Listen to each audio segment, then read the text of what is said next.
Here in Northeast Ohio, back in 1803. Until 1977, Youngstown, Ohio, a small steel city situated between Cleveland and Pittsburgh, was known for iron ore and coal, the main components of steel and therefore the automobile industry. However, on September 19, 1977, locally known as Black Monday, the Lykes Corporation closed the Campbell Works, leaving about 5,000 workers without a job. Over the next 8 years, 4 more steel mills would close in Youngstown. The closing of the mills led to the already existent violence to become exaggerated because there was little else Youngstown had to offer than steel. Violence had been present in Youngstown from its beginnings, whether between the steel mills and unions or racism towards Italian and Irish immigrants by the Ku Klux Klan in the 1920s. When Franklin Roosevelt was elected president, he enacted the National Labor Relations Act of 1935, which infused money into the unions, drawing the mob to cities with a large union presence, such as Youngstown. When the steel mills closed, the union moved, but the mob did not.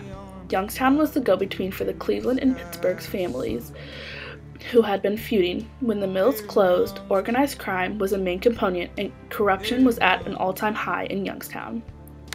Organized crime cannot be defined as just one thing, but can be used in many different contexts, such as a syndicate, enterprise, or an organized crime venture, all of which contribute to the mob presence in Youngstown.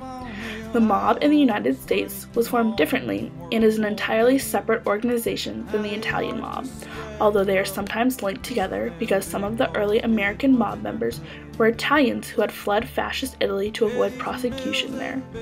The leaders of multiple different criminal groups in major urban cities formed the American Mafia in New York in 1931.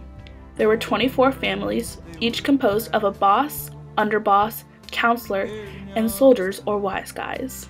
In 1963, the American Mafia had about 5,000 members, but by 2002, there were only about 1,200 members. The reason for this decline is multifaceted, ranging from old age, rivalry, murder, and change in economic and social life, but most importantly, this decline is because of the pressures from law enforcement. The FBI's attack against organized crime did not really begin until the 1950s, when congressional investigations began to actually dig up details on the mob business. And it wasn't until the 1960s and 70s that Congress started passing legislation that could effectively be used against organized crime. The FBI's main focus in Ohio was the larger city of Cleveland, where during the 1970s and 80s, the mob was uncovered by FBI investigations and intervention. By 1988, the entire mob family in Cleveland was destroyed. Youngstown relates to Cleveland because many of the prominent mob figures in Cleveland and other major mob cities had their beginnings in smaller towns such as Youngstown.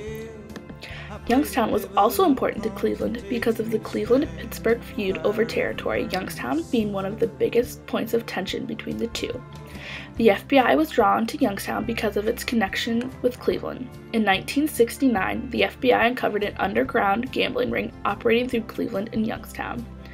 While the FBI's main goal was to break the mobs, the influence of the mob had not gone unnoticed by police officials. Petty crime and burglary did not have much of a presence in Youngstown because they were scared of the mob and what the mob might do to them. The mob had influence over some FBI agents in Youngstown as well. Some agents were paid off by the mob in exchange for looking the other way on criminal activity. One of the most prominent mob members in Youngstown, Joey Naples, was never brought to trial for the murders and car and building burnings he pushed through. In a similar fashion, the Youngstown police took evidence of over 30 organized crime circles operating within the Youngstown city limits to the FBI, but no FBI action was taken against the evidence presented to them. The chief of police in Youngstown would even discipline some officers if they interfered with the organized crime circles operating and discouraged them to take action against these circles. The mob in Youngstown had a larger influence over many things, including those officials whose job it was to disband them, than many believe.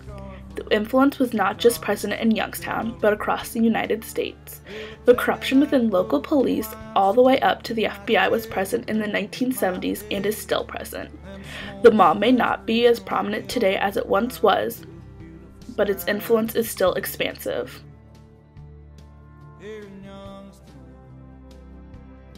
here in Youngstown.